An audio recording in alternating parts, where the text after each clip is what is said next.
Tokyo Revengers. Bro, this entire anime literally radiates Black Air Force energy. Like, there is no way you wouldn't want to go pick up a pair of Black Forces yourself after watching this. Shoot, I did. Put Locker, how may I help you? Yeah, y'all got any Black Air Forces in stock? We've been sold out for 6 weeks, sir. Bro, I thought Guts from Berserk did Black Air Force activity, but these middle schoolers took the crown. Yes, nigga, these middle schoolers are a different breed. When I was in middle school, I was doing regular stuff teenagers do after school, like playing the PS2 and making sure a tissue caught a nut.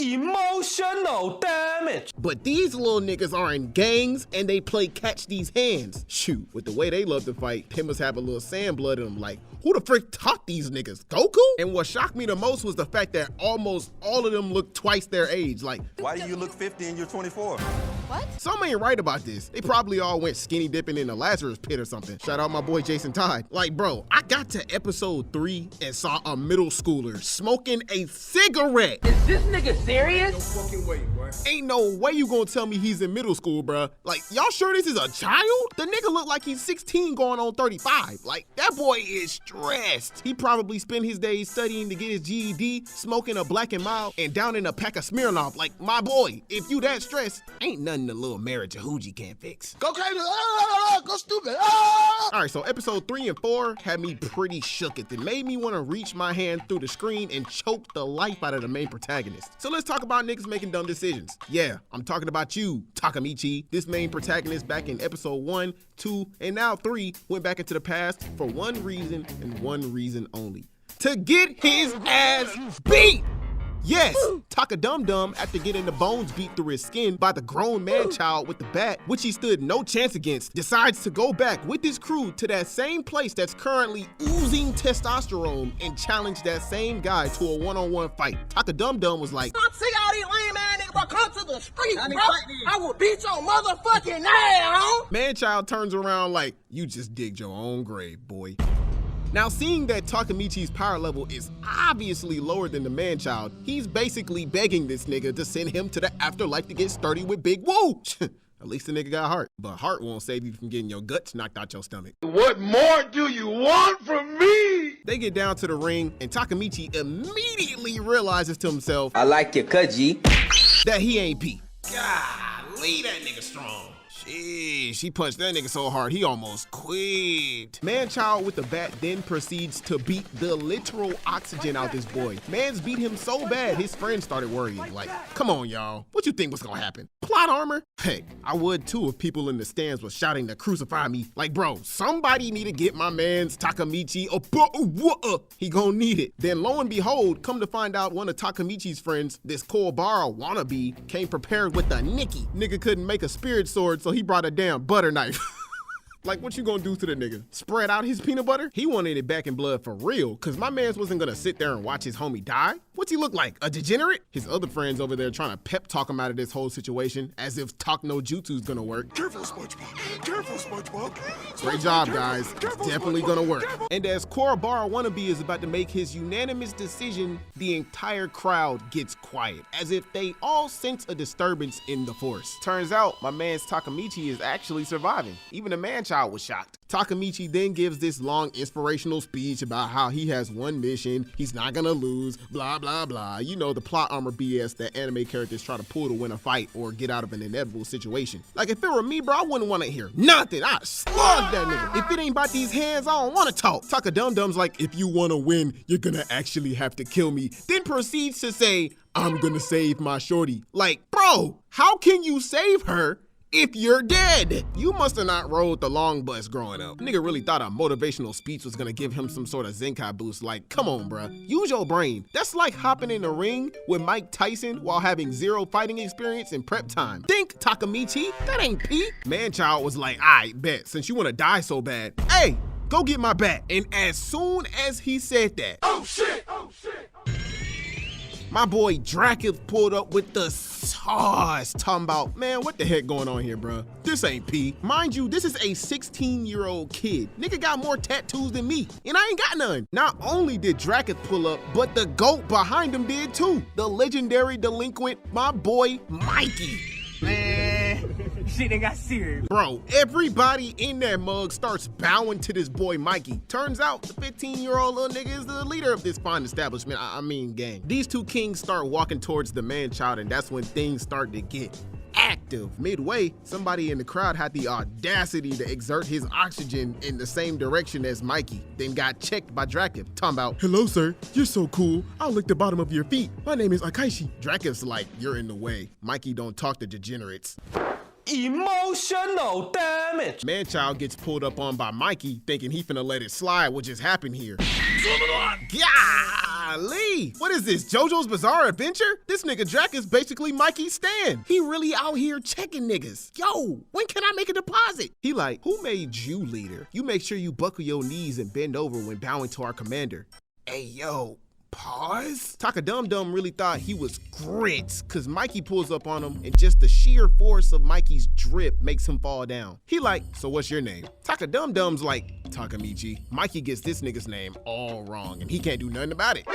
Hey, yo! Hold up, back it up, pickup truck. Yo, what type of gang is this? Why he grab his head like that? What's he finna make him do? This nigga really finna take his manhood in front of everybody. How, Sway? How? Yo, this scene right here had me crying. This was basically how it went. I like you, he like you, and I want you. He wants you. Now we can do this the easy way, or we can do it the hard way. The choice is yours. What you want, Tom? What's it gonna be? I asked you a question, Tom. I can't hear you, Tom. I don't want to answer. Excuse me, I didn't hear you, Tom. I said I don't want to answer. I don't want to do this anymore. Sound like to me you wanted the hard way. So Mikey gets up after forcing Taka Dum Dum to be homies with him and walks over to Man-child. He already knew what was about to happen. Man, shit ain't got serious. Mikey's like, "You running these matches?" He like, "Yes." Oh yeah! Look at you! You was popping all that good shit a second ago, then you got kicked in your chest. You eat a dick, nigga! You eat a dick! Sheesh, that boy's a G. He like, "Hey yo, Draken, let's get up out of here, man. Little boy really tried me like I don't run this bitch. Almost made me pop the trunk on his puss ass." Hey, what can I say? Little dude had it coming. He had to pay for his past transgressions against the one, the only. Mikey like, "Hey, Takamichi, bye, have a beautiful time." He like, wow, he's so P. This nigga Mikey is literally a demon, bro. This man bleeds Black Air Force energy because he don't give the slightest of a care. You know what solidified it for me was when the next day, while Takamichi was in class, this nigga Mikey literally walks in and tells him to come with him like, bro, huh? Where's the administrators? The security got slugged too? Then Drakev beat the skin off everybody in the hallway. Probably smelled like Baduzzi in there. I guess the teacher ain't pee because he sat there like a little hoe and let it happen. Like, bro, these niggas cold. Bro, this was so crazy. All three of them get into the hallway and Drakev tells the boys he beat up to line up on the floor, face down, ass up. And they start walking their dirty ass feet on them. Y'all on the floor, y'all ain't pee. Matter of fact, y'all are pee. Pussies. Bro, if that ain't the most disrespectful shit I've ever seen in my life, I don't know what is. Like, man, what did he do to make them niggas that mad?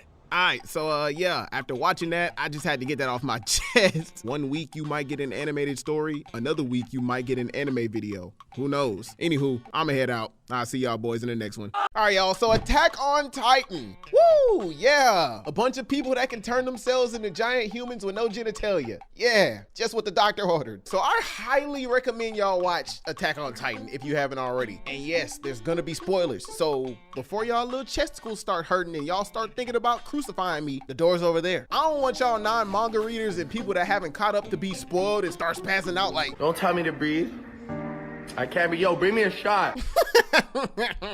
It's happened before. I'm not finna sit here and give y'all like a full review on the entire series, but listen, we gotta talk about the most wanted man on the planet, Eren Yaeger. You know, it was oddly satisfying seeing Eren go from a determined boy wonder to, you know, a genocidal Chad. He done f***ed his best friend, embarrassed his childhood homegirl. Oh my gosh, he violated her. Like, he destroyed her entire ego. Manipulated a toddler, started a cult. Bro, the nigga even caused mass genocide. When Eren turned into an empty shell of a human being, shoot, I wasn't shocked. It all started when he kissed the snow bunny's hand. Nigga kissed that hand and whatever he saw made him be like, I'm not supposed to be here.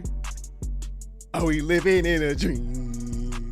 Are we living in a dream? Breaking news. So Illuminati's ghostwriter is actually Eren. Can we all agree that Eren is basically the Madara of Attack on Titan? Because you know, Madara was a good guy at first, but then he went rogue, just like my boy Eren. Now, just like Madara, Eren had people pull up on him. The racists. Marley. I'm gonna be covering some specific parts from episodes 76 to 78. I gotta get this off my chest. I don't know any other way to do it. I'm gonna show y'all exactly why Eren has the most willpower out of anybody in AOT. The first part I wanna talk about is how they tried to hold my boy Eren. So my mans was put in a sticky situation. Marley, all over the place. Niggas with guns. You got freaking Titans all over the place. Man, it's going crazy. Like, yo, what is this, a drug raid? They really out here playing Warzone right now. He did not expect Marley to bring out their entire military for a sneak attack. He's like, oh, so this is what it's come to. Oh, hell nah. These niggas must not know who I am. I'm Big Eren, nigga. I ain't finna get him next time because I'm finna team wipe these niggas. He pops the UAV and goes tight. This little girl, Gabby's like, oh my gosh, we're gonna die. Peek's like, no, not today.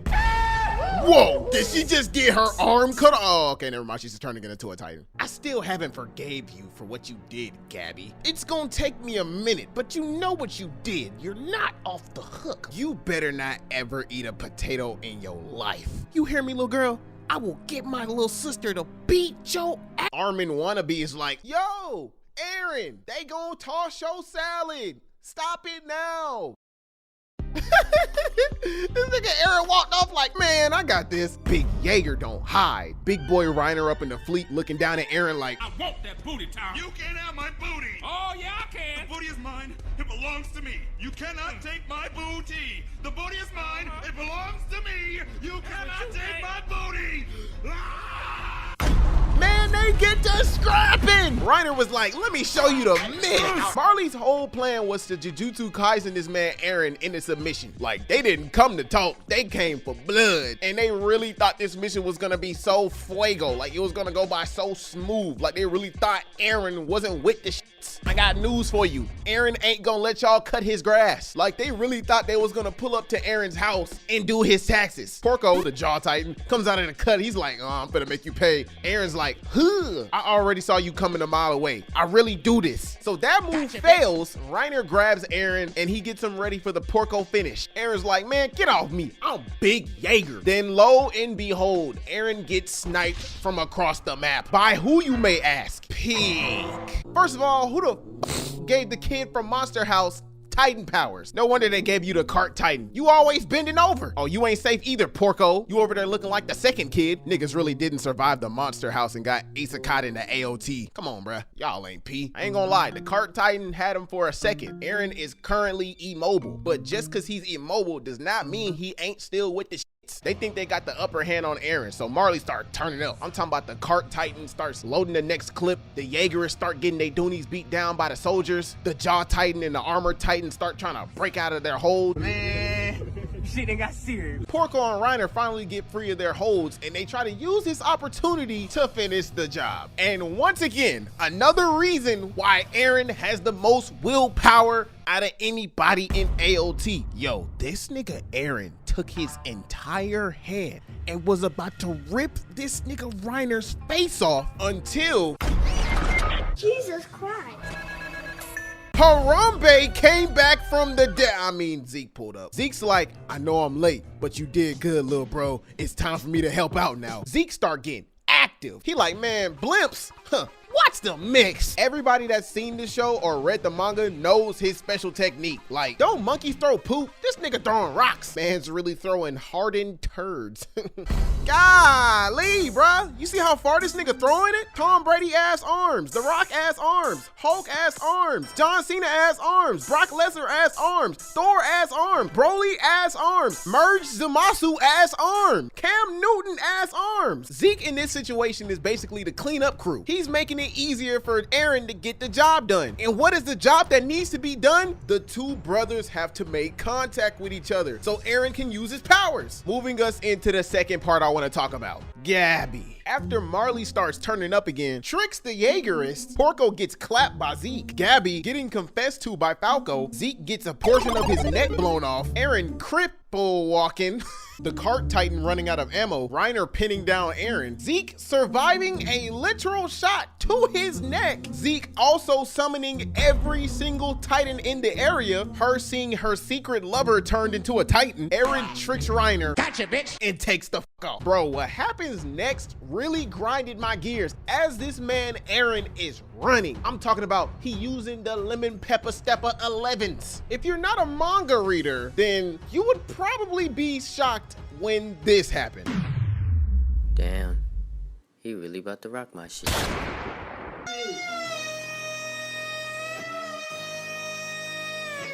Bruh, come on. First of all, who the fuck gave this fetus a sniper rifle? Make it make sense. This actually for real might be Warzone because that gun was probably laying on the floor somewhere. Second of all, how the hell she get aimbot? Nigga, there is no way. Number one, her arm shouldn't be blown off right now. Number two, there is no way she don't have plot armor. She's not that accurate. Stop it. Like, let's be real here. The chances of her actually making that shot in real life is the same chance as me getting launched up into the atmosphere, through the heavens, high-fiving God, coming back down to earth and surviving. This nigga Zeke was like, I tried so hard and got so far, but in the end, it doesn't even matter. Like, bro, come on. Like, out of all those people on the battlefield, she was the only one that was accurate enough to shoot this nigga? Like, what? Make it make sense, mama. Make it make sense. But you know what? Luckily, he survived. I guess we just gonna have to see what happens next. I already know what happens next. Bitch, shut up. Ain't nobody asked you shit. So, yeah, that was episode 76 through 78. Not the whole thing, but it was portions that I was like really skeptical about. I just had to get that off my chest. All right, y'all, I'm finna go smack down on some ramen. I'll see y'all next week. So a couple months ago, I stumbled across a clip of an anime called Girlfriend, Girlfriend on my YouTube recommendeds. And after watching, analyzing, absorbing the essence of said clip, I came to the conclusion that, I gotta watch this hoe. But Devonte, if this was months ago, why make a video about it now? Very good question, my friend, because I held it off until I got done watching that time I got reincarnated as a slime, which is fire! Watched it, fell in love, read the manga, fell in love, downloaded the game that just came out, fell in love. I'm on my way to buy the wedding ring right now. It's now on my top 5 anime list. Anywho, I finally get to the first episode, and oh my gosh, I never thought I'd see the day. This might be the top 3 harems of all time. If I had to get isekai'd anywhere, either put me in Sekirei or here. All right, so it starts off with the main protagonist in class minding his own business, doing his thug dizzle, telling us about how he just recently got out of the friend zone and bagged his childhood friend, which happens to be this raspberry head little girl right here. Let me tell y'all why I like her better than this little bit. This dude. This man has gotta be the most unaware, annoying MC I have ever seen. Like, if doing too much was a person, it'd be this nigga. Bro, this man's more annoying than Midoriya in the beginning before he grew some nuts. Like, you know, when he was a crybaby bitch. His girl's like, hey, yo, I'm about to skirt off to the club. I'll see you later, my mans. He like, oh, bet. I'll wait for you until you get done. Like, my God, you don't have nothing else to do? No clubs, no sports? Nigga, just wasting time. She then proceeds to tell this boy, nah, I'm good. You can dip this time, but you better not cheat on me, you know, as a joke. You know, knee slapper, right? At least the hoe got a sense of humor. Then bro proceeds to take it to heart and do the literal most. She looking at him like, aw, crap, not again. I know 2 boxes he playing with tonight, and mine ain't one of them. Uh-oh. I think that's the last thing Chris Brown saw before he woke up. This man Usain bolts towards her, squeezes the life out of her, talking about, I love you even more, so you'll never have to worry about me cheating on you. Like, dang, Cell, chill out. You gonna make her turn into Super Saiyan 2. You know she be listening to Tupac because she knew all eyes was on her. Whole class had a front row seat watching. Heck, I'd be embarrassed too if a psychopath wouldn't let me go. Everybody watching these 2 shouting out, can you feel it? Yeah, I feel it. Like it's intercourse or something. It's pretty clear that she has more brain cells in her head than he does, because she then proceeds to tell this dummy, all right, nigga, let me go. Save all that for when we're alone, you know what I mean? Then when he does, she dogs the doofus about how weird and unaware he is, and then he proceeds to prove my point more and more and more. This man proceeds to confess his love in front of everybody. But you know, I I gotta invite her to the barbecue because despite her constantly being annoyed, she then proceeds to suck it up and just go with it so she won't feel more embarrassed than she already is. Like, I honestly don't know how she puts up with him. Like, if that ain't true love, I don't know what is. So fast forward to later on in the day, this big blueberry head little girl walks up to the main protagonist on some weirdo type beat. Like, how did she know he was there? Wait a minute, was she stalking my mans? Hey, love, or what you perceive as love, make you do some crazy things. Like, I don't know what she's finna do, but leave him alone. He ain't got no milk, no cookies, no nothing. Whoa. Fellas, let me ask y'all something. So, say you got a girl, right? Bag secured. Loyalty on infinity and beyond. And this blue-haired shorty comes up to you, not knowing you have a girl already, tells you she has feelings for you, asks you if she looks good, loading the clip for the next shot that's about to happen. Now, being brutally honest, you hit her with the, you're not ugly. Matter of fact, you're kinda cute. Absorbing the answer, giving her what she wants, validating her in some form of fashion. Then she proceeds to tell you how hard she's worked and what she's done for the past 3 months, preparing herself for this exact moment. Working out, jogging, yoga, strengthening her mind for 4 hours a day, every day. She even pops out the bag with a 5-star meal that she prepared for you. Oh my gosh, this girl has been putting in that work. She then proceeds to ask you out. What are y'all doing in this situation? If it were me, I don't do polygamy, so I wouldn't even entertain the fact that she's done all of this and whatever the case may be, because I'm loyal to my girl. So I'd have no option other than to give her the North Pole treatment, you know, send her off in the most vicious, heartless way I could think of. I'm just playing. I would have told her no, because I got a shorty already, which is what my man's right here did. However, this show is called Girlfriend.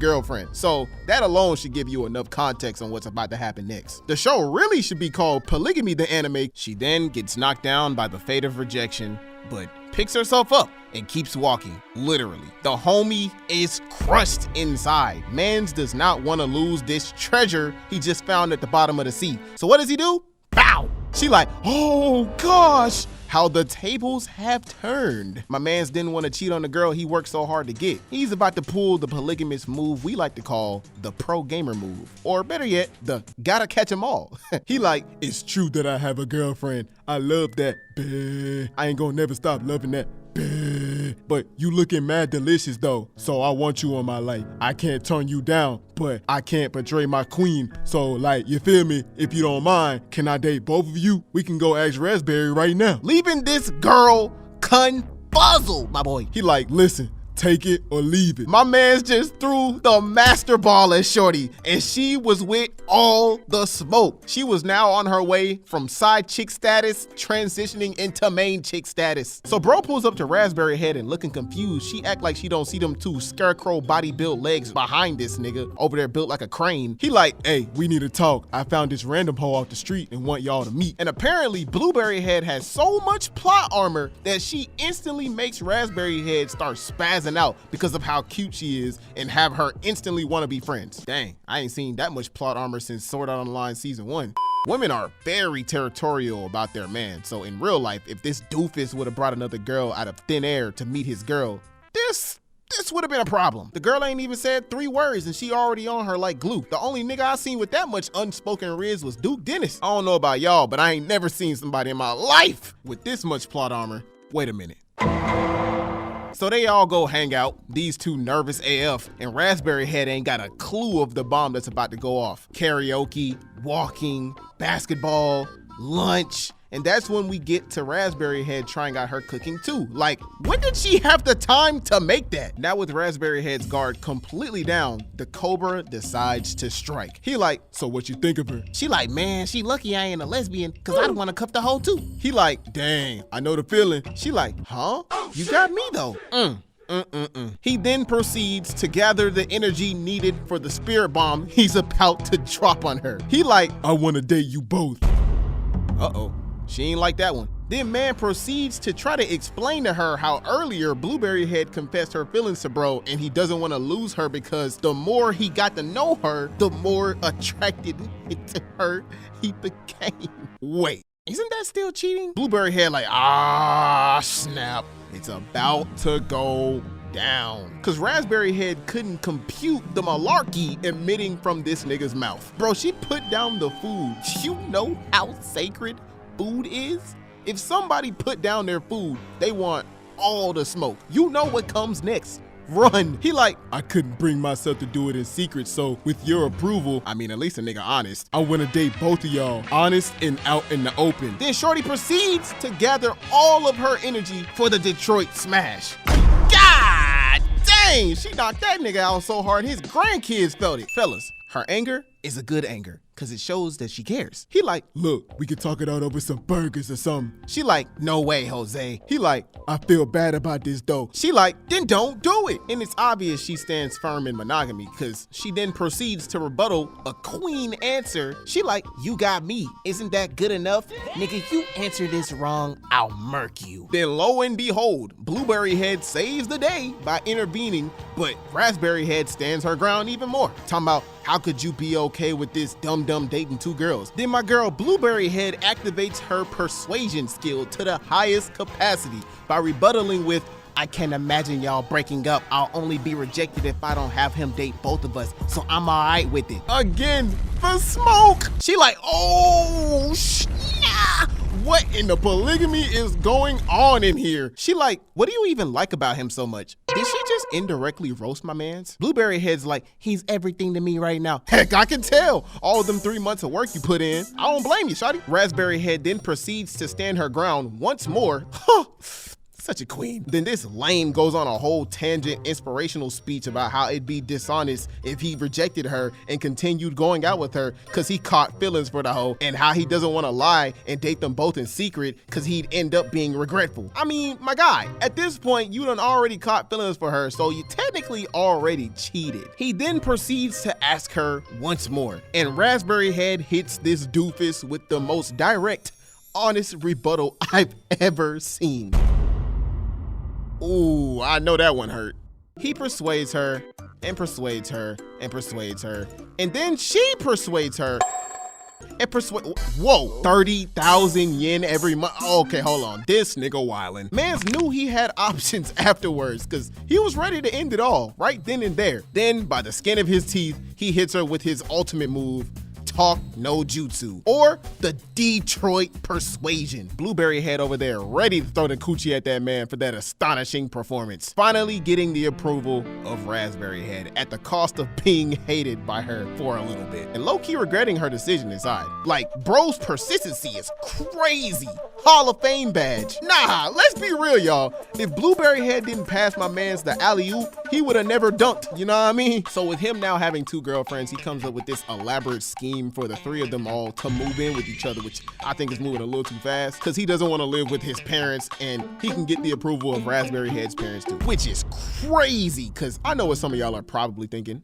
A lot could go down in that house, if you know what I'm saying. Doonies could get really beat down daily in that house. Not only with one girl, but prepare for the trouble, make it double. Next thing you know, 2 girls blast away. Raspberry Head wasn't okay with it at first, but Blueberry Head was with all the smoke. She was down for anything. Hey, I don't blame her. Fast forward, Raspberry Head continuously thinking like this is gonna be a horrible idea. But as time progresses, her guard starts to lower because my man prepares the rooms for them, lets Raspberry Head take a break by cleaning the house. He even prepared her bath water. Blueberry Head cooks the food. Like, dang, niggas on going it. Not even 5 minutes into the crib and Dumb and Dumber already wildin', moving faster than the speed of light. Lo and behold, look who barges into the bath with the main chick numero uno. So these 2 hoes chat in the bath and main chick 2 presses Raspberry Head about if she's getting in the way of her and the main protagonist getting nasty in the bed. Later on, you know, being courteous and all that, just to find out these 2 ain't even kissed yet due to the fact that they haven't even been dating that long. Then Blueberry Head's like, listen shorty, we can work on getting our freak on together, with Raspberry Head agreeing. But I guess that whole conversation meant nothing, cause next thing I know, Raspberry Head busts into the kitchen,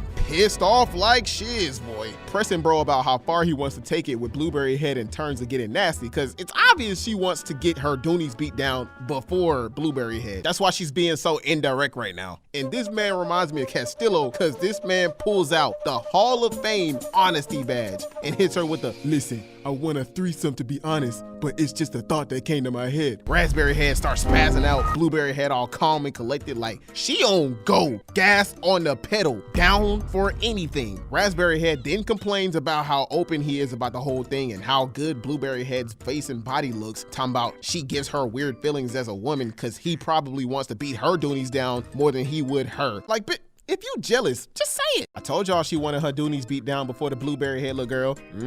This is why a lot of people don't like to share. He then proceeds to pull out the Hall of Fame empathy badge. Talking about something, you know what? I understand. This whole arrangement was an imposition, you feel me? Like, establishing a relationship is more important than beating Doonies down. So, you feel me? Like, I give up on it. Then there go Raspberry Head again, spazzing out while Blueberry Head over there like, I mean, I don't know about her, but I'm ready. Then my mans walks off. And Raspberry Head, from the looks of it, in that slight moment, looks relieved. But then she pulls the backwards card and stops him as he walks past her, looking real submissive. Sad like shiz, boy. Like, dang, girl, make up your mind. She like, does that mean you aren't going to do anything with me either? He like, yeah, I'd be giving out unfair meat if I was only beating your Doonies down. She like, indefinitely? Like, dang, sound like she applied. Yeah. That was episode 1. I will be finishing this series. So far, loving it. All right, y'all, before we start, I did 3 videos like this about 3 years ago, and I'm bringing them back because I feel like it. Anywho, so I just got done watching season 3 of Invincible, and if you haven't already caught up, then the door's over there.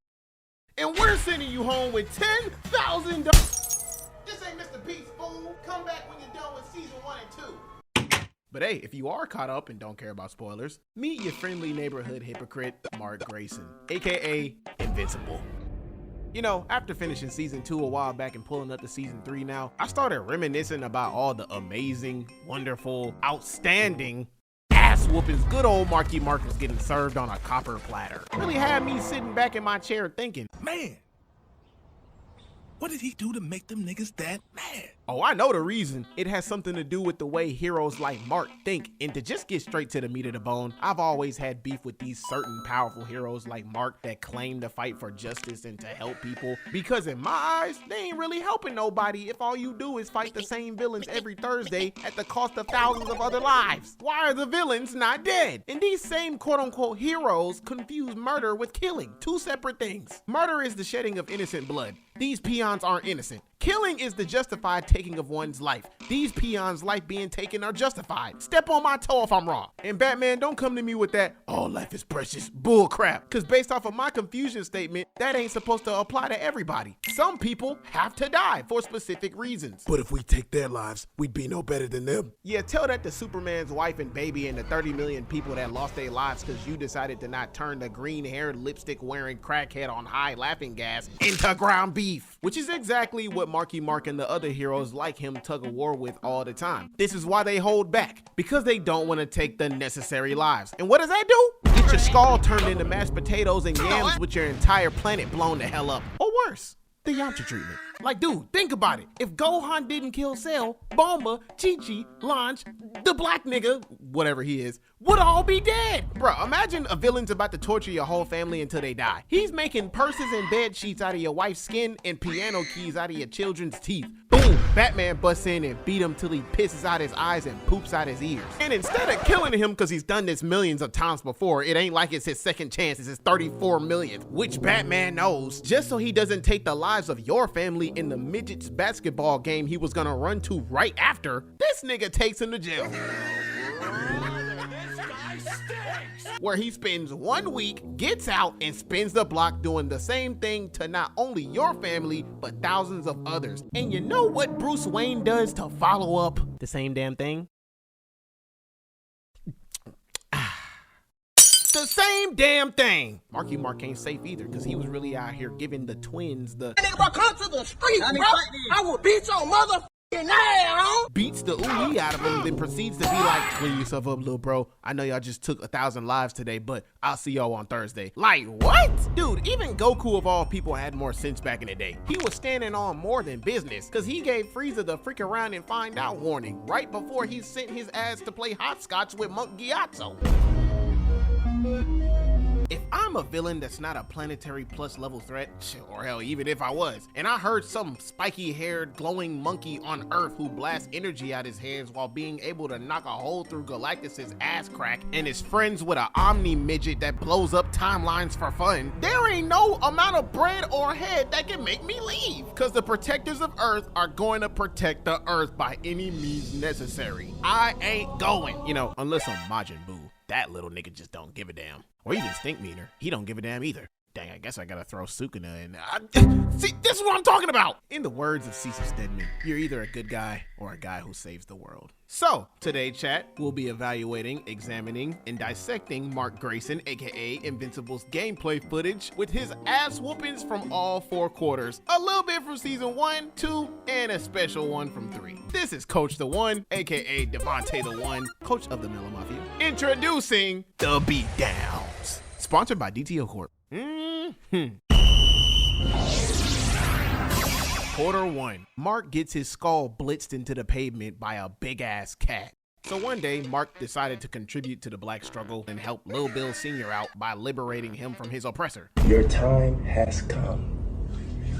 There's no way out of this one. And these two peons thought of the most elaborate plan that graced the earth since 9/11. To put the most devious shiesty mask on and slide on his boss. But little did he know, Mark was about to play football with death, because the moment they pulled up, they got met by a quarterback, the water boy, a linebacker, and their well-fed ashy ass cat that just got out of the box doing 30 to life. Like, look at this nigga. Bro really built like a deep breath. See, I didn't know I came here to be disrespected. Bruh, the last time I ran into a cat that damn swole, I was monkeying around on my second channel. But this time, Tony the Tiger is 10 times more dangerous, because he always, no matter what, wants the fade for absolutely no reason. It don't matter if you Hulk, Thor, the blind, disabled, a dog, a baby, it don't matter. Tony the Ashy Tiger will bark at any opportunity to demonstrate what happens in Cell 39. I'm sure him and Eren the plumber would be best friends right now. So per usual, Marky Mark is getting blitzed by these busters and is clearly getting the confidence knocked out of him because he's holding back. PSA, these niggas are weaker than him. Don't believe me? Well, too bad, because as soon as Mark gets Corbin blued, he laces him up and loses his shit. Wait a minute. Is that a hint of killer intent? Stay with me now. Is that a smudge of emotional instability? Stay with me now. Is that? I guess J. Cole was right. Anybody is a killer, all you gotta do is push him to the lips. Anywho, so Marcus thought he was hot tits in a bowl of grits until Tony the Tiger showed him he was really great. Belt to ass, really stood over that boy like, nigga, did I just catch you on the beach? All while Omni-Man's watching the whole thing go down from afar like, damn, Jonah Jameson, you gonna really watch your son get his guts turned into alphabet soup? Here, I got a solution, condoms. That could have prevented all of this. Mark's friends swoop in. They all get their salad tossed without the dressing. Cement Man gets his dome chromed, and Mark is limping like he's been to Diddy's house, trying to crawl away from the muscle kitty. But Tony, yes, Tony's there to make sure his cereal don't get soggy. He stood over there, man, like, I like you, and I want you. You're a victim. Hey, we can do this the easy way, or we can do it the hard way. The choice is yours. What you want, Tom? What's it gonna be? I asked you a question, Tom. I can't hear you, Tom. He enjoys bathing in the blood of his enemies, which he had full intent to do with Marcus. And I ain't gonna lie, y'all, when I first watched this scene, my heart was in my ass, because I didn't know if Marky Mark was gonna die. But I just had to let fate take its course and just accept what was about to happen, because you know what they say. It is what it is. It is what it is. Check it out.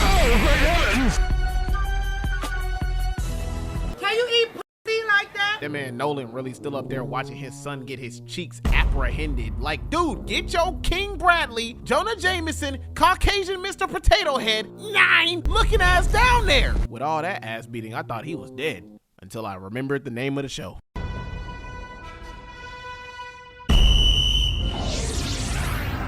Mark gets that ass beat by the muscle mommy from outer space. Now to start off, I already don't like this thought because she does something very devious to Mark later on in the story that hasn't been animated yet. Let's just say it has something to do with great aping, if you catch my drift. And this Jezebel had the audacity to... I'm not gonna let her piss me off today. Nope, not today. I'll just let my nigga Thrag Shiesty handle it. Anywho, so one day Mark is having a nice dinner date with the one woman in the series that, honestly, if she somehow falls off a cliff, I wouldn't be sad. Next thing he knows, What's good, nigga? some space thought pulls up and threatens to rip Amber's head off if he doesn't go talk with her. First off, immediate red flag. But clearly, she's trying to be a calm and reasonable person, because Amber's head didn't go flying off the dribble. They get to the sky where she proceeds to G-check Marcus for being a great value Viltrumite, the same way Vegeta would G-check his own kind, trying to get Marky Mark to bend to the whim of the Viltrumite's empire by trying to make him take over the planet, but he's like, nah, I'm gonna do my own thing. But that ain't stopped nothing, cause she, without violence, thankfully, is continuing to persuade him even after, by saying the Viltrumites' rule over Earth would save human lives, which again, she's clearly trying to be a calm and reasonable person. Ain't that right, Thor? You seem like a calm and reasonable person.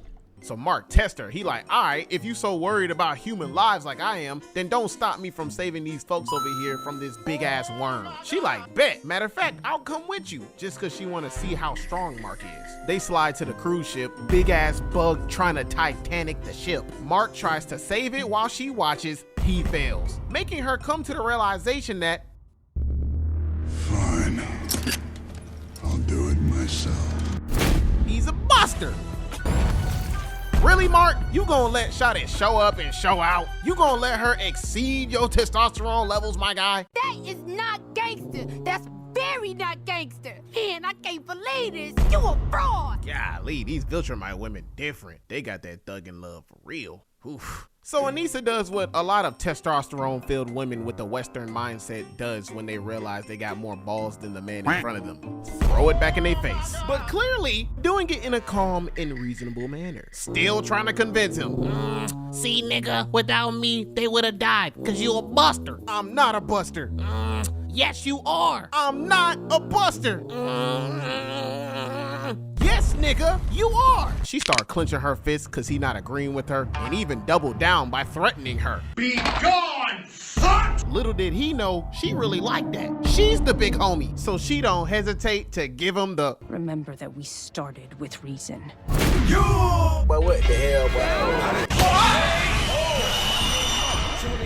Hits his ass with the most egregious uppercut I've ever seen. Clearly, chat, she's an expert at Mortal Kombat.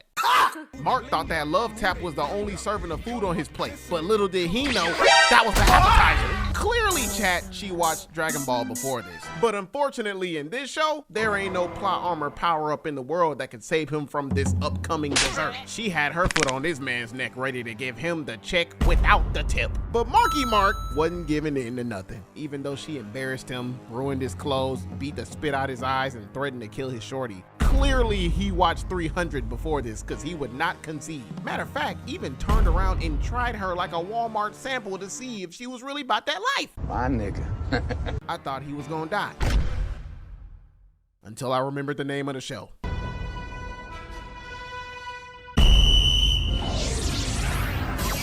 Mark gets his cheeks apprehended by swole blueberries. Maulers. Oh, what is that? So one day, Mark decides to stop Angstrom Levy from literally minding his own business under Cecil's orders. And I get it, Mark was just doing his job. Didn't even know what he was there for. Just thought he was doing some heroic thing against some bad guys. So he just mindlessly starts swinging. Angstrom's trying to tell bro stop, cause it's for, and I quote, for the greater good. But as to be expected, Mark hit him with the cap. Huh? Angstrom's like, you either get down or sit down. Instantly, a bunch of portals form, and trust me, Rick and Morty ain't the ones coming through, but Maulers from different dimensions are. Angstrom's like, hey, rough him up a bit, boys. And I ain't gonna lie, chat, Mark was throwing hands. putting belt to ass, laying the paws and ankles on him for a good little minute, up until he got that one clean ass fist to the face and mean ass foot to the mouth. 3 seconds later, the rest of them flock over to Mark while he's down like ants to sugar and flies to doo-doo.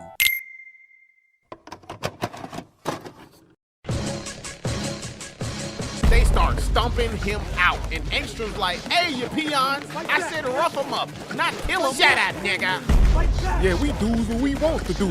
Completely disregarding Engstrom's wishes. Stomping Mark out, pulling Mark up, holding him down. Meek. Really trying to kill that man. I ain't seen nobody get bullied this bad since Rim caught Subaru lacking. And don't even get me started on Armin's ass whooping. That was personal. Engstrom's like, not in my house. And literally blew his mind. All the maulers, Mark, everybody took Engstrom bust to the face. And again, back when I first watched this, I thought Mark was dead. Y'all know the rest. Now, let's end this video off literally like the fourth quarter. And we all know the fourth quarter, you gotta end it strong. Chat. Ooh, whiskey. We going into season 3. Invincible versus the Pringles Can Man. So back in season 2, when Mark was getting his neck smothered by Anissa's foot, she told him she couldn't put him 6 feet under because that ain't her mission. But another Viltrumite was inevitably, indubitably, indisputably, literally gonna poo shiesty his ass. Took off. And by the end of season 2, because of some tough decisions and a hormonal imbalance, Mark throws all that all lives is precious bullcrap out the window. Ooh, whiskey. Welcome to the team, my boy. We kept your seat warm. So little did Mark know, when the time came, lo and behold, the Pringles Can Man that got a gym membership pulls up. Now I'm gonna be honest, chat. Conquest, when I look at him in all his Grammy award-winning quotes, he really made Nolan and Battle Beast look like calm and reasonable people. And on top of that, all the Viltrumites, and I mean all the Viltrumites, well except like Thrag, are afraid of this nigga. Shoot, after hearing, the truth is, I want you to resist, I'd be terrified too. That's crash out level statements. You're a victim. He's basically on Mark's ass because he didn't have the planet ready for the Viltrumite takeover and Mark wasn't with it. Why you on my dick? Word. And in Mark's mind, he like, if you want this planet, you gonna have to go through these hands first. They busting windows, avalanching buildings, tearing the roads up. Oliver's little ass got hurt. The tax repairs on this finna be outrageous. And also, where are the people? I know damn well they ain't evacuate that fast. Y'all ain't Perry Allen. After fighting a little bit, Mark get a little confidence. He like, this ain't gonna end well for you, old man. You sure about that? Knocks the confidence out that boy. He get down to the pavement, look at his blood, hear something rumbling, and came to the realization that this ain't over. Damn. He really about to rock my shit. 2,000 tons of Conquest bust. Belt to ass. Conquest beat Mark so bad the animation got better. And right when he was about to spear this man like a running back on an 89-yard dash, Mark's like, hey, chill, bro, chill. Chill? Took that boy's teeth on a field trip to the pavement. Conquest wasn't trying to hear none of that. And I'll be honest, I might have to pack my bags and move as far away from this nigga as possible because he's so disrespectful that this man picked up Mark and said, hey, don't give up, buddy. You can do this. Like, nah, toss me the blick. Toss me the booger rocket. Slide me the pole. Toss me the blick right now. And then proceeds to make sure Mark knows that when he's done putting belt to ass, that he's gonna kill everybody. Next thing they know, Oliver come out of nowhere, then tries to double down until reality takes its course. This ain't Dragon Ball, little nigga. Plot armor ain't getting you out of shit. Mark Falcon kicks this man to Kingdom Come and even throws Oliver to the side because Conquest wasn't done with his buffet. He drags this man through the city, belt to ass, and again, where are the people? I know the population is higher than this. No. Mark come back with the blammer to the skull, but this freaky ass nigga turned into a 6'9" god. He come back for seconds and start beating the animation budget out this man. Sonic rings and Mario coins flying everywhere. Next thing he know, the tables turn. Man, shit done got serious. Turns out Conquest had a fork in his hand the whole time because he let Mark know he was just playing with his food. A man even died while Mark was getting his reality check. See, this is what I'm talking about, bruh. Casualties. Unnecessary ones. And yes, I understand. Mark clearly ain't stronger than this man, but I know some other heroes that could have just stopped him instantly, yet they have their own MOs that ain't got nothing to do with saving people. Anywho, this man was about to kill Mark until Oliver jacks his ass again. That's what I'm talking about, Oliver. Yes, sir. However, I just want to reiterate again how much of a crash out this man is, because that follow-up response to that kick to the dome was him thanking Oliver for coming back so he could split him in half and eat his heart. Like, damn, Hisoka, leave the kid alone. He smacks Mark out the way and punches Oliver so hard this man's teeth fell out, grabs his little ass and starts to literally split him in half. Oh my gosh, this nigga's an animal. Mark blitzes him just in time to save him, but Conquest immediately turns the table. When you 1v1 somebody and think you're doing something, then they immediately turn around and whoop your ass because they were holding back.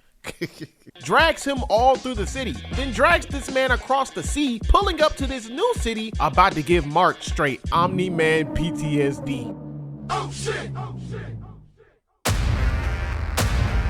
Bro, this is his second time being used as an insta-kill body meat shield. Goodness gracious, this man cannot catch a break. Next thing he know, Adam Eve show up out of nowhere and turn into damn Mega Man. And to be honest, chat, she put belt to ass. Foot to rib, palm to face, fist to gut. But that ain't last long. Absolutely demolished her. Oh my gosh! Made her stomach look like straight spaghetti and her face look like Baraka from Mortal Kombat. They twinning him. Mark lose his mind. Don't even know what to do no more. He start bitching. Cecil! Cecil, I need you, Cecil! Nah, don't call for him now. You remember what you did at the beginning of the season. Conquest disrespectful ass pop out watching from afar, completely disrespecting any emotion towards their bond. And even worse, licked the blood and called it delicious. My goodness, bro, relax. Black Air Force energy is oozing off this man right now. It was so bad to the point where Mark officially was like, nah, forget holding back. Either you die or I die trying. Wait.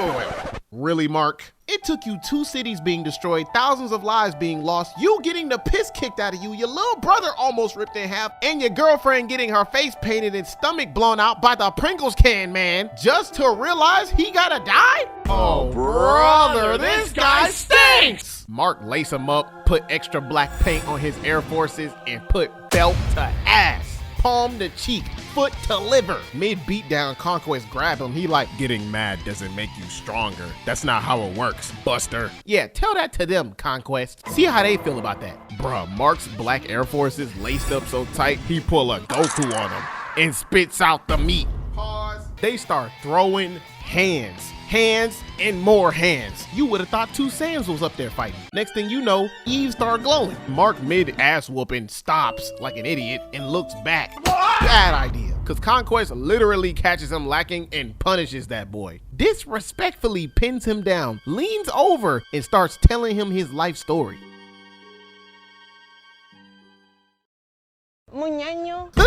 Proceeds to choke him out. Next thing he know, Adam Eve snap, crackle, and Mary Poppins back up, about to do her smash ultimate. Clean shot to the body, puts that boy on a grill, throws his ass in a pot full of grease, slaps that boy in an oven 450 degrees. And just when you thought he was dead, this man popped back up ready to give her the bee's knees. He might be an old nigga, but he got some fight left in him. However, Marky Mark ain't letting that happen. Decks that man so hard his son's daughter's grandson can feel it. Meat. And even then, he meant what he said. Mid ass whooping, Conquest stops his hand and is like, that's all you got? And breaks his other hand. Now both his hands out of commission. But, chat, Mark so gangster that instead of using his leg and arms that were out of commission, he found another way. Cuz start giving him head. Is this serious? I'm not even kidding. Literally giving him noggin, chat. Domed his ass so good, he died. Yes, he died. Hey, yo, get your mind out the gutter, bro. You know what I'm talking about. Literally made his face unrecognizable. Bro looked like he could audition for Jurassic Park and get accepted. Like, golly. Mark crawl over to Eve's naked ass. She like, you domed him to death? Yeah. Nigga, you gay. Hey, listen. Alright, chat, let's be honest. By this point, everybody knows who this is. Avatar Korra. AKA the worst and most hated avatar of all time. And ain't no spoiler alert, little bro. The show came out in 2012. Catch up. See, a lot of people hate her to this day because of either one of three things: her unbearable personality, the terrible avatar decisions she made, or both. I don't hate her, but as a person who's watched both Avatar The Last Airbender and The Legend of Korra, and spent back and rewatched TLOK, I have renewed my mental agreement that Korra, the avatar after Avatar Aang from Avatar The Last Airbender, is the worst avatar to ever live. While sitting back rewatching it, I noticed again the nice beginning plot, character nostalgia, good retaining of the OG ATLA art style but more modern, good animation, good beginning story, and character progression. Oh my gosh. The show was not ass at all. It's just Korra. The reason it couldn't live up to the Avatar The Last Airbender's name is because of Korra. Like, do y'all know how much stress I went through rewatching how Korra dealt with things and witnessing her personality? Shit felt like fingernails running across a chalkboard. If I had to replace the word ass with something else, it'd be Korra. So the next time your homeboy gets his Korra handed to him in Street Fighter 5 times in a row and spazzes out, destroying the cable box, holding the entire house's Wi-Fi connection, say, "Give me Reggie," you Korra'd it. She single-handedly, after years, Undertaker the She Belongs To series back on my channel. Shoot, even had her pull up to the gym the other day to try out for the team. And she showed me exactly why she's not fit to make the starting lineup of the Mellow Mafia big dogs. What? You can still be our water girl. That seems more like a fitting position on the ungrateful little. Yeah, send her ass to the macrocosmos, cause she don't belong here. And I don't know if y'all heard, but we got a new Avatar series coming out soon about the next Avatar. What is this? The next Avatar after Korra, with the story synopsis finally explained that officially confirms just how much Korra did. So today, chat, after redigesting the show, I want to address some things and talk about stuff that Korra did that had niggas' blood boiling. I'm niggas. This is Coach The One, aka Devonte The One. Grab your popcorn and drink, get your blanket and kick your feet up, whatever device you're on, prop me up while doing your homework, cause we about to get ready to kick off. Bobby, load up the projector. Gotcha, coach.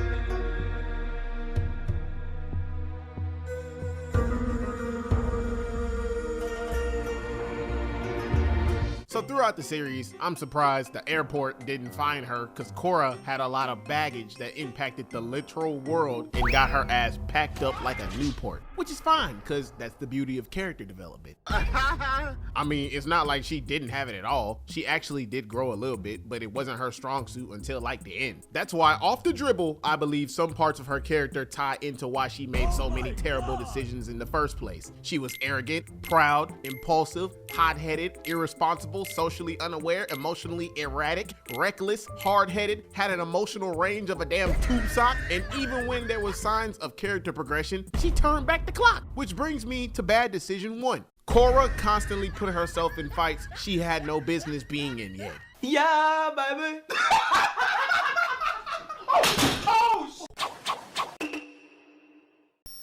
Although an impressive fighter with mad potential, she constantly got the Sonic rings beat out of her, even in the Avatar state, the entire series. Why? Because her main problem when it came to fighting was that I'm the type of nigga stand on business, nigga. One man arm and get 50, nigga. Which one do that? I stand on business, nigga. She would prematurely go into battles without proper preparation and counseling, get her teeth kicked in, and instead of getting mad at herself, she got mad at the world. She didn't want to listen to nobody. Like, I don't even remember a fight she won. And a very small population of people try to defend her by giving her the benefit of the doubt, saying statements like, bro, she got her ass beat a lot because Korra faced harder villains than Aang. Harder villains than Aang? Bro, this the same girl that was a prodigy by the age of 4 being able to bend 3 elements with ease. She came out the womb a threat. On top of that, she was trained by the White Lotus and Aang's son without having to find her teachers from scratch. Basically handed to her On top of that, having access to teachers with different abilities like metal bending, lava bending, sand bending, blood bending, spirit bending. On top of that, having multiple of the best guidance in the world that was happy to help her emotionally, spiritually,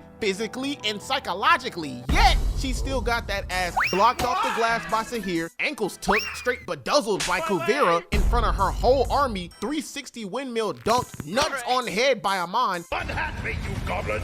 Ejected out the game by Unalak. Not gonna lie, she beat the brakes off of Tarlok though. Took that man's ankles and made him piss his pants so expeditiously, he had to run to his last resort to win his fade with her. Golly, I'll give her that. And I don't wanna hear nothing about, oh, bloodbenders are OP.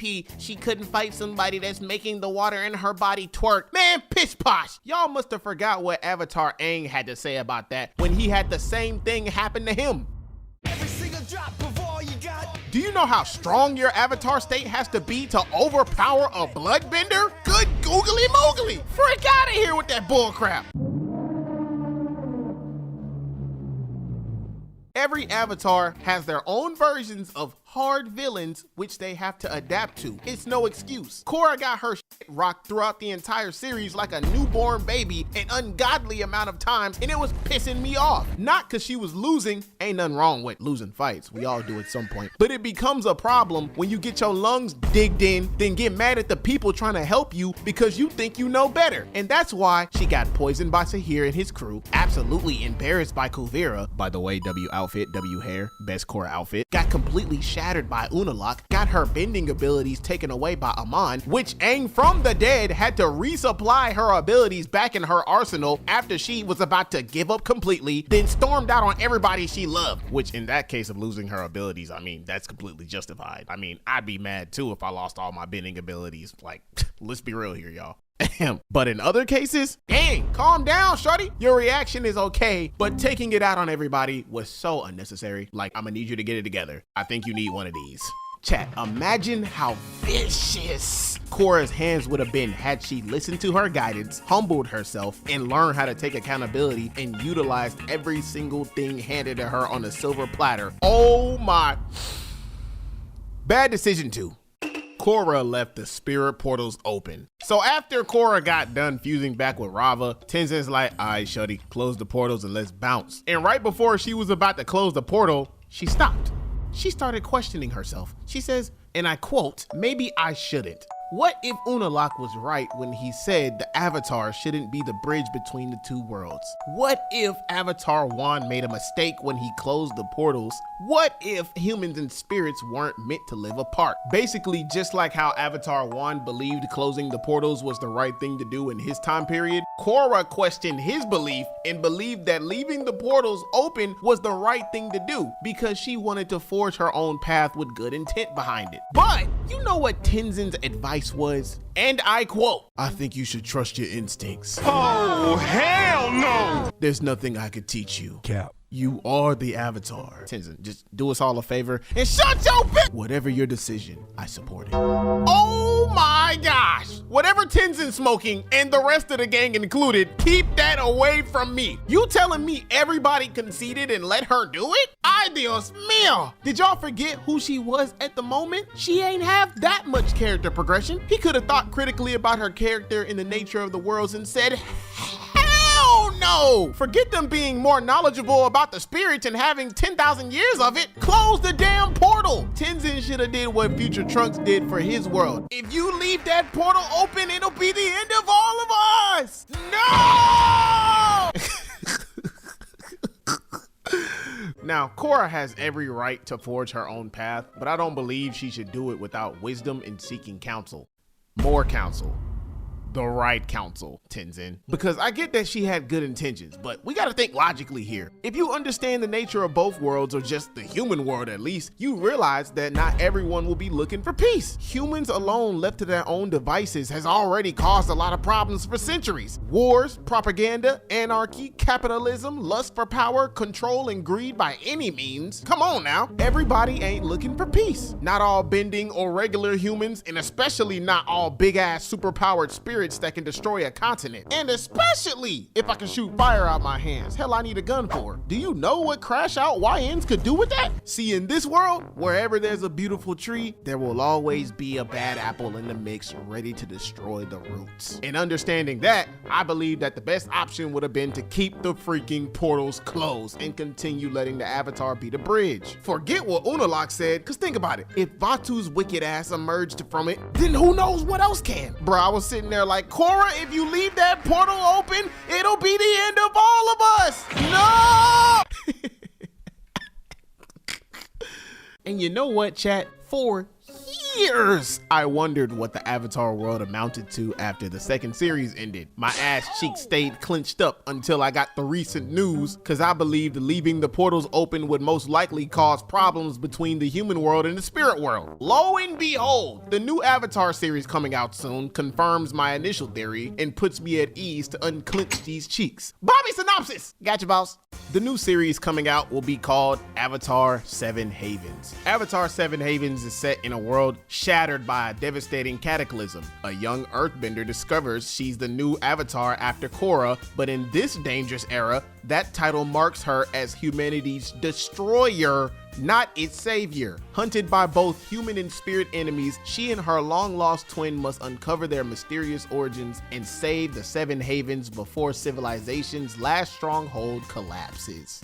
Damn! So whatever cataclysm that happened during Korra's time both caused the world to go into a post-apocalyptic time, hanging on the edge of destruction, and caused both worlds to hate the Avatar because 9 times out of 10, it was caused because of Korra leaving the portals open. See, Aang brought an end to chaos just for Korra to start it back up. Now the new Avatar has to deal with and clean up the mess Korra potentially started. And I don't want to hear nothing about people putting her in the same ballpark as Avatar Aang, which if you do, I highly, indubitably disagree with you. Korra's done her fair share of good, but it'll never amount to what Aang has done. Korra is extremely talented, but she's not as talented as Aang.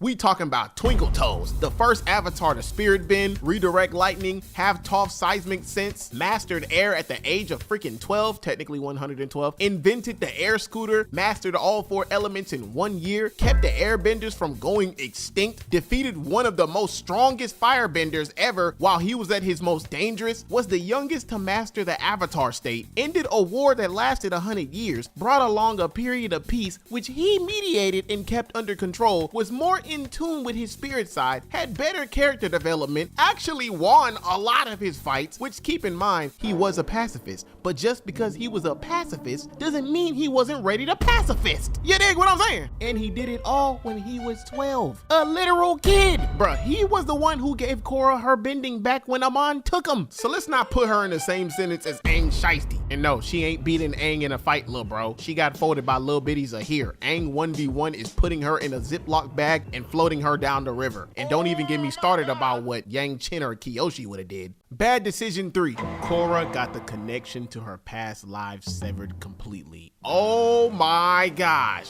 This one, I know for a fact everybody was pissed about. Out of all her fights, fighting Dark Avatar Vatu Unalaq was the most important because it came with extremely dire consequences. Which for this one, she really didn't consciously put herself in this fight. She just fell into Unalaq's trap in the end because she wasn't the sharpest tool in the cabinet. Damn. For the entire season 2, the writers made it very obvious to the audience that Unalaq was a bad guy and had ulterior motives completely hidden from Korra, which in Korra's eyes, he could do no wrong because of obvious reasons. With this being hidden, Korra wanted to go with Unalaq instead of Tenzin and her father because he could teach her something that both of them could not. Spirit bending. Plus, she already had conflict with Tenzin and her pops, which honestly, after witnessing the whole debacle through the lens of Korra, her reaction seemed pretty accurate because she literally saw her uncle handle a corrupted spirit, which in hindsight, a power like that would be very useful because of her job. And he gassed her up, so going to her uncle was a predictable move.